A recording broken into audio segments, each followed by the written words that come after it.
et bienvenue sur l'atelier de Fanoria. Permettez-moi de vous convier à un voyage dans l'univers d'un homme qui a bouleversé l'art comme un ouragan bouleverse la mer calme. Dans les brumes matinales de 1832, Paris voit naître un enfant qui portera en lui la révolution picturale du siècle, Édouard Manet. Fils de magistrate et de diplomate, grandit dans les salons feutrés de la bourgeoisie parisienne, mais son âme vibre déjà aux couleurs de la rébellion artistique. Imagine-t-on l'enfant Édouard, le regard perdu sur les toiles du Louvre, rêvant déjà de peindre la vérité nue de son époque. Ses parents, respectables bourgeois, espèrent pour lui une carrière dans la magistrature ou la marine. Mais le destin en a décidé autrement. À 16 ans, embarqué sur un navire-école vers Rio de Janeiro, le jeune Manet découvre la puissance de la lumière tropicale, cette clarté crue qui transformera plus tard sa palette. L'art, c'est voir, dira-t-il plus tard, et déjà sur le pont de ce navire, ses yeux s'abreuvent de cette vérité lumineuse qui deviendra sa signature. De retour à Paris, Manet entre dans l'atelier de Thomas Couture, peintre académique respecté. Quelle ironie du sort! Celui qui révolutionnera la peinture apprend d'abord les codes qu'il brisera. Couture, maître sévère mais talentueux, enseigne la technique classique, le modelé parfait, le fini léché que réclame le salon officiel.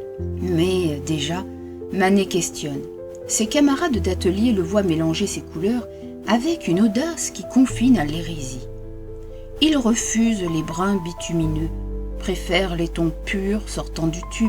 Ses premières toiles portent en germe la révolution impressionniste qui n'a pas encore de nom.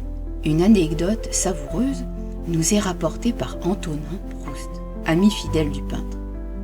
Un jour, Couture découvre une esquisse de Manet représentant un modèle nu dans une pose jugée trop naturelle. Pour vrai. « Mais, mon pauvre ami, s'exclama le maître, vous ne ferez jamais que le daumier de votre temps. » Prophétie involontaire qui révèle déjà le génie de l'observation sociale chez le jeune artiste.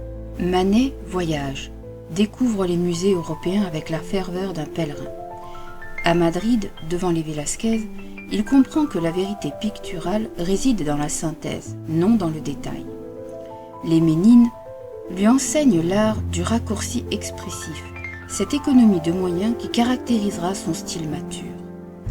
À Florence, les maîtres vénitiens lui révèlent la puissance de la couleur pure. Titien, Tintoret, Véronèse. Leurs toiles chantent une symphonie chromatique qui résonne dans l'âme du jeune peintre. Il copie, étudie, s'imprègne, mais déjà transforme.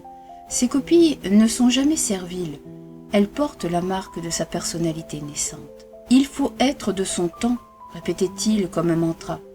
Et c'est précisément cette modernité qui le distingue des copistes traditionnels.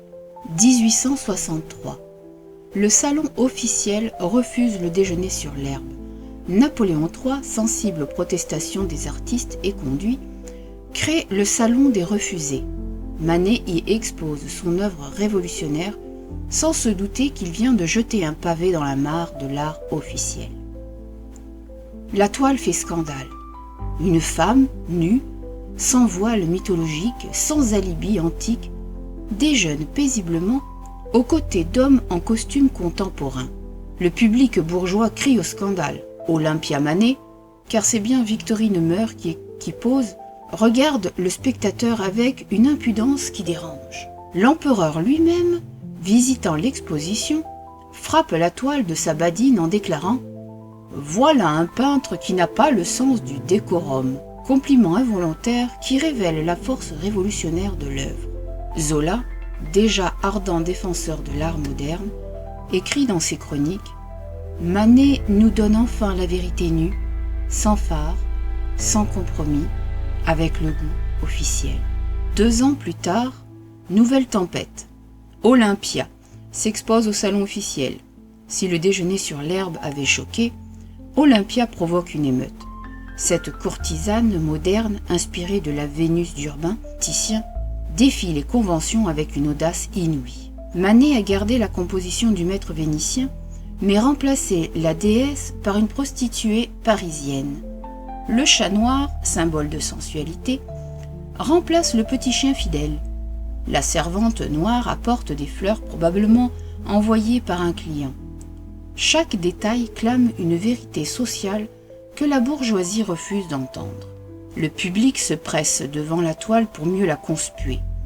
Les parapluies menacent la surface peinte.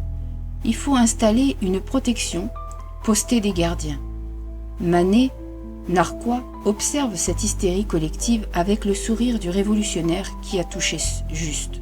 Une anecdote rapporte qu'une dame de la haute société, outrée par la toile, s'écria « Mais enfin, monsieur Manet, où avez-vous vu une femme peinte de cette couleur ?» Le peintre, pince sans rire, répondit « Dans mon atelier, madame, la lumière y est excellente. » Mais qu'est-ce qui rend la peinture de Manet si révolutionnaire? C'est d'abord cette manière de peindre qui rompt avec des siècles de tradition. Fini le modelé savant, les demi-teintes subtiles, les passages imperceptibles de l'ombre à la lumière, Manet peint par grandes zones colorées, oppose les tons francs, crée des contrastes saisissants. Sa technique procède par simplification, synthèse. Là où l'art académique multiplie les détails, Manet est pur, concentre l'expression. Un trait de pinceau suffit à suggérer une main, quelques touches à faire naître un visage. Cette économie de moyens, cette apparence facilitée, cache une maîtrise consommée. La couleur est une question de goût et de sensibilité, affirme-t-il, et quelle sensibilité! Ces noirs ne sont jamais uniformes, ces blancs vibrent de 1000 nuances. Ils mélangent sur la toile, laissent visible la trace du pinceau, assument la matérialité de la peinture. Manet peint son époque sans concession. Ses toiles sont un miroir tendu à la société du Second Empire. La musique aux Tuileries capture l'élégance mondaine des jardins parisiens. Le balcon immortalise la bourgeoisie dans ses loisirs. Nana dépeint sans phare l'univers de la prostitution de luxe. Chaque œuvre porte témoignage d'un monde en mutation. Paris se transforme sous les coups de pioche d'Haussmann. La modernité industrielle bouleverse les modes de vie. Manet peint cette révolution sociale avec l'œil du chroniqueur et la sensibilité du poète. Il fréquente les cafés, observe les boulevards, s'inspire de la rue. Ses modèles ne sont plus des déesses antiques, mais des femmes de son temps. Berthe Morisot, peintre elle-même, pose pour le balcon. Victorine Meure, modèle professionnel, prête ses traits à Olympia. Chaque visage porte l'empreinte de la vérité contemporaine. Manet évolue dans un cercle d'amis exceptionnels. Baudelaire, le poète des fleurs du mal, devient son mentor spirituel. Leurs conversations au café Gerbois, leurs promenades dans Paris, nourrissent la réflexion esthétique du peintre. Baudelaire lui enseigne l'art de saisir, la beauté particulière qui est contenue dans le présent. Mallarmé, autre poète symboliste, lie avec Manet une amitié durable. Ils partagent la même recherche de l'essence, la même volonté de dépasser les apparences. Le peintre illustre l'après-midi d'un faune. Le poète défend l'art du peintre dans ses écrits critiques. Zola, naturaliste passionné, voit en Manet le peintre de la vérité moderne.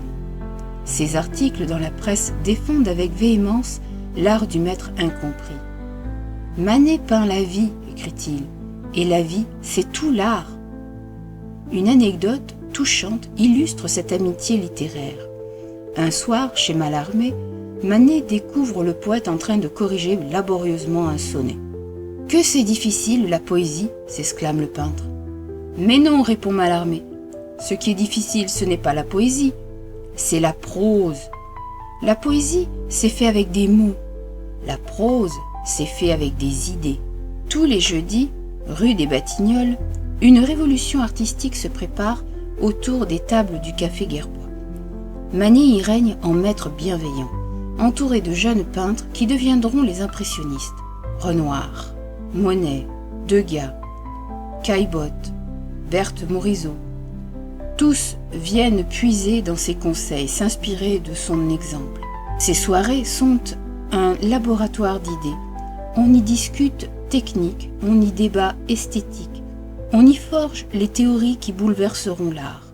Manet, généreux, partage ses découvertes, encourage les recherches. Il ne se contente pas de peindre la modernité, il la fait naître par ses conseils et ses exemples. Monet raconte plus tard, Manet nous a appris à voir. Avant lui, nous peignions comme tout le monde. Après lui, nous avons compris qu'il fallait peindre comme nous-mêmes. L'art du portrait révèle peut-être le mieux le génie de Manet. Ses effigies ne flattent jamais le modèle, mais révèlent sa vérité profonde. Portrait de Zacharie Astruc, portrait de Théodore Duret, portrait de Stéphane Mallarmé. Chaque toile capture l'essence d'une personnalité. Manet peint vite, d'instinct. Il saisit le geste révélateur, l'expression fugace qui dévoile le caractère. Ces portraits sont des instantanés psychologiques d'une justesse saisissante.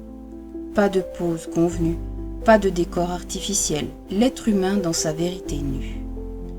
Une anecdote savoureuse concerne le portrait de Clémenceau. Le futur perd la victoire. Alors jeune député républicain, pose dans l'atelier de Manet. Mais l'homme politique, habitué au discours fleuve, ne cesse de parler. « Monsieur Clémenceau, s'exclame le peintre, vous bougez trop. Un portrait, ce n'est pas un meeting. » La toile ne sera jamais achevée, mais l'anecdote révèle l'exigence du portraitiste. L'art de Manet évolue au fil des décennies. Ses premiers chefs-d'œuvre, marqués par les contrastes violents, s'adoucissent progressivement. L'influence de ses amis impressionnistes se fait sentir.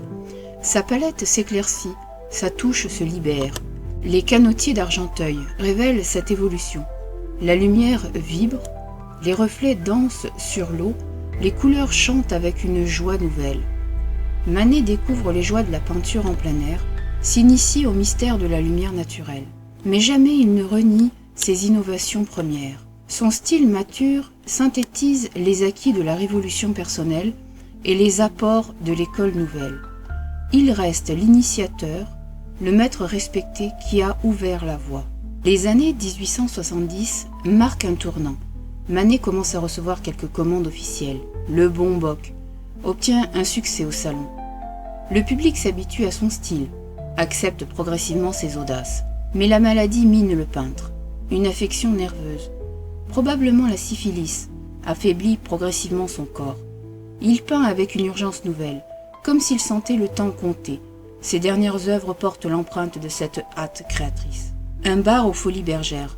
Son testament pictural résume toute sa philosophie artistique. Cette serveuse mélancolique, reflet de la société de spectacle naissante, incarne la modernité baudelairienne. Dernière leçon du maître, peindre la beauté dans la banalité du quotidien. L'atelier de Manet, rue Saint-Pétersbourg, devient un lieu de pèlerinage pour les amateurs d'art moderne. Tous les artistes en vue s'y pressent. L'atmosphère y est détendue, créative. Manet y reçoit avec une élégance naturelle qui caractérise l'homme autant que l'artiste. Les murs se couvrent de toiles en cours, d'esquisses, d'études. Chaque œuvre témoigne d'une recherche constante, d'une exigence jamais satisfaite. Manet peint, repeint, recommence. La facilité apparente de ses toiles cache un labeur acharné. Une anecdote révèle sa méthode de travail. Berthe Morisot, qui pose pour le balcon, raconte « Manet peint comme d'autres parlent. Les mots naissent sous son pinceau avec une aisance déconcertante. Mais gare à celui qui le dérange. Il peut tout effacer d'un geste et recommencer. » Paradoxalement, Manet révolutionne la peinture sans théoriser. Contrairement aux impressionnistes qui multiplieront les manifestes, il peint d'instinct, guidé par sa seule sensibilité. Sa révolution est silencieuse, mais non moins efficace. Il brise les codes sans les dénoncer, innove sans proclamer. Ses toiles parlent d'elles-mêmes, imposent leur évidence. Cette discrétion dans la révolution rend son art d'autant plus troublant pour les contemporains. « Je peins ce que je vois », répète-t-il, mais cette simplicité apparente cache une vision révolutionnaire car voir Manet, c'est déjà transformer, interpréter, créer. L'influence de Manet sur l'art moderne est immense. Il ouvre la voie à l'impressionnisme, au fauvisme, à l'art moderne tout entier. Ses innovations techniques, ses audaces chromatiques, sa vision de la modernité marquent définitivement l'histoire de l'art. Picasso le reconnaît comme un maître. Manet nous a appris à peindre la lumière. Matisse salue sa révolution coloriste. Tous les grands peintres du XXe siècle se réclament de son exemple. Mais l'héritage de Manet dépasse la technique. Il lègue à l'art une conception nouvelle du beau. Libéré des conventions académiques, sa leçon résonne encore aujourd'hui. L'art véritable naît de la sincérité du regard, non de la conformité aux règles. Les femmes occupent une place privilégiée dans l'art de Manet. Victorine Meure, son modèle de prédilection, prête ses traits aux œuvres les plus célèbres. Berthe Morisot, peintre accomplie, devient sa muse et son émule. Suzanne Linoff, son épouse, l'accompagne fidèlement dans sa carrière. Chaque femme peinte par Manet porte une dignité nouvelle. Fini les déesses idéalisées, les allégories convenues. Ces héroïnes sont des femmes de chair et de sang, avec leurs forces et leurs faiblesses. Cette humanité retrouvée révolutionne l'art du portrait féminin. L'anecdote de la dame aux éventails illustre cette approche. Nina de Callias, célèbre salonnière, pose pour Manet, mais elle ne cesse de bouger et de gesticuler. « Madame !» s'exclame le peintre, « vous n'êtes pas un moulin à vent, un peu de tenue !» La toile inachevée garde la trace de cette séance mouvementée. La lumière est l'obsession constante de Manet. Mais sa lumière n'est pas celle des impressionnistes analysés, décomposés. C'est une lumière dramatique, théâtrale, qui sculpte les volumes et révèle les caractères. Il emprunte aux maîtres anciens cette science de l'éclairage, mais la transpose dans un contexte moderne.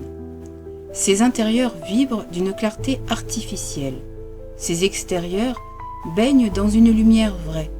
Cette maîtrise de l'éclairage donne à ses œuvres leur force expressive. La lumière est l'obsession constante de Manet, mais sa lumière n'est pas celle des impressionnistes analysés, décomposés. C'est une lumière dramatique, théâtrale, qui sculpte les volumes et révèle les caractères. Il emprunte aux maîtres anciens cette science de l'éclairage, mais la transpose dans un contexte moderne. Ses intérieurs vibrent d'une clarté artificielle. Ses extérieurs baignent dans une lumière vraie. Cette maîtrise de l'éclairage donne à ses œuvres leur force expressive. La lumière, c'est la vie de la peinture, affirme-t-il, et effectivement, ces toiles vivent par la lumière, respirent par elle. Chaque effet lumineux est calculé, pensé, maîtrisé. Manet meurt en 1883, à 51 ans seulement. Sa disparition prive l'art d'un maître en pleine maturité. Mais déjà, sa révolution porte ses fruits. Les jeunes peintres, ses héritiers spirituels, poursuivent l'œuvre commencée. L'incompréhension du public commence à se muer en admiration. Les collectionneurs s'arrachent les toiles. Les critiques révisent leur jugement. Manet, le révolutionnaire honni, devient progressivement le maître vénéré. Cette reconnaissance tardive souligne la dimension prophétique de son art. Manet peignait pour l'avenir, non pour son époque. Sa modernité, si dérangeante pour les contemporains, nous paraît aujourd'hui évidente. L'œuvre de Manet témoigne des transformations sociales de son époque. Le Second Empire, avec ses fastes et ses contradictions, trouve en lui son chroniqueur le plus pénétrant. Ses toiles révèlent une société en mutation, tiraillée entre tradition et modernité. Il peint la bourgeoisie triomphante, mais aussi ses failles. Ses courtisanes élégantes côtoient ses bourgeois satisfaits. Cette vision sociale dépourvue de complaisance dérange les bien-pensants. Manet révèle ce que la société préfère cacher. L'art, pour l'art, ne l'intéresse pas. Il peint la vie, avec ses beautés et ses laideurs. Cette sincérité sociologique donne à son œuvre une dimension documentaire précieuse. Manet est par excellence le peintre de la vie moderne. Paris, en pleine transformation haussmannienne, trouve en lui son portraitiste le plus sensible. Il peint les boulevards nouveaux, les jardins publics, les cafés à la mode. Ces scènes de rue captent l'animation urbaine avec une justesse saisissante. Le balcon révèle la vie bourgeoise des appartements haussmanniens. La musique aux Tuileries immortalise les loisirs de la haute société. Chaque toile compose une symphonie urbaine. Cette modernité urbaine, si nouvelle pour l'époque, nous semble aujourd'hui familière. Manet nous aide à comprendre la naissance de la civilisation urbaine contemporaine. Chez Manet, la technique n'est jamais gratuite. Chaque innovation sert l'expression, chaque audace a sa raison d'être. Sa patte libre et généreuse traduit la spontanéité de l'émotion. Ses raccourcis expressifs révèlent l'essentiel. Il manie le pinceau comme un écrivain manie la plume. Chaque geste porte son sens. Chaque trace révèle une intention. Cette économie de moyens, cette efficacité expressive caractérise les grands maîtres. Faire vrai, voilà ma devise, dit-il. Et cette vérité passe par une technique libérée, affranchie des conventions. Manet invente sa manière de peindre, comme il invente sa manière de voir. Manet incarne l'art de vivre parisien. Élégant, spirituel, généreux, il sait recevoir et charmer. Son salon attire l'élite intellectuelle et artistique. Sa conversation, nourrie de culture et d'esprit, enchante ses visiteurs. Cette sociabilité n'est pas pure mondanité. Elle nourrit son art, enrichit sa vision. Manet peint d'autant mieux la société qu'il la fréquente, la connaît, la comprend. Son art gagne en vérité ce qu'il puise dans la vie sociale. L'anecdote de la soirée chez la princesse Mathilde illustre cette élégance naturelle. Invité dans ce salon impérial, Manet se trouve face à Napoléon III, l'empereur qui avait critiqué le déjeuner sur l'herbe, reconnaît le peintre. « Ah, monsieur Manet, dit-il, vous peignez toujours vos horreurs ?»« Sire, répond l'artiste, je peins ce que je vois, et je vois parfois de bien belles choses. » Aujourd'hui, Manet figure au panthéon des maîtres universels. Ses œuvres ornent les plus grands musées. Ses innovations sont enseignées dans toutes les écoles d'art. Le révolutionnaire honni est devenu le classique vénéré. Cette consécration posthume valide la justesse de sa vision. Manet avait raison contre son époque. Son art si moderne au XIXe siècle garde aujourd'hui toute sa fraîcheur. Les siècles n'entament pas sa force expressive. Il faut être de son temps, répétait-il. Paradoxalement, cette modernité assumée assure son intemporalité. Manet reste contemporain parce qu'il fut résolument moderne. Malgré tous les commentaires, toutes les analyses, Manet garde son mystère. D'où vient cette évidence de son art? Comment expliquer cette révolution silencieuse? Le génie échappe aux explications rationnelles. Peut-être faut-il chercher la réponse dans cette phrase de Baudelaire. Le beau est toujours bizarre. Manet possède ce don de l'étrangeté qui caractérise les grands créateurs. Il rend familier l'insolite, évident l'inouï. Son art nous trouble parce qu'il révèle des vérités que nous préférions ignorer. Manet, miroir impitoyable, nous renvoie l'image de notre humanité complexe. L'art de Manet ne vieillit pas. Ses toiles gardent cette fraîcheur, cette spontanéité qui caractérise les œuvres éternelles. Chaque génération y découvre de nouvelles beautés, de nouvelles significations. Cette jeunesse perpétuelle tient à la sincérité de l'inspiration. Manet peint avec son cœur autant qu'avec ses yeux. Cette authenticité résiste au temps, traverse les modes, survit aux révolutions esthétiques. L'art véritable ne vieillit jamais, écrivait Baudelaire. Manet illustre parfaitement cette vérité. Son art si daté dans ses références reste éternellement jeune par sa vérité humaine. Édouard Manet s'éteint le 30 avril 1883, laissant derrière lui une œuvre révolutionnaire et un enseignement durable.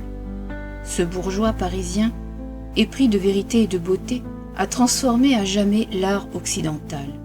Sa leçon résonne encore aujourd'hui. L'art véritable naît de la sincérité du regard, non de la conformité aux règles. Il nous apprend que la modernité n'est pas une mode, mais une exigence. Être moderne, c'est avoir le courage de voir son époque sans phare, de la peindre sans complaisance. Cette modernité-là ne vieillit jamais, car elle touche à l'essence même de la condition humaine. Manet, l'insurgé de la lumière, nous lègue plus qu'une technique ou un style. Il nous transmet une éthique artistique, une manière d'être au monde. Son exemple continue d'inspirer tous ceux qui, refusant les facilités, cherchent dans l'art une voie vers la vérité. Dans les musées du monde entier, ces toiles continuent de fasciner, de questionner, de révéler. Olympia nous regarde toujours avec cette impudence qui dérangeait nos arrière-grands-parents. Le déjeuner sur l'herbe continue de proclamer la beauté de la vérité nue. Chaque œuvre porte en elle l'éternelle jeunesse de l'art sincère. Manet n'est pas seulement le précurseur de l'art moderne, il est l'incarnation de l'artiste véritable, celui qui préfère la vérité difficile au mensonge facile. Son héritage dépasse l'art pour toucher à la vie même. Il nous enseigne que regarder vraiment, c'est déjà créer.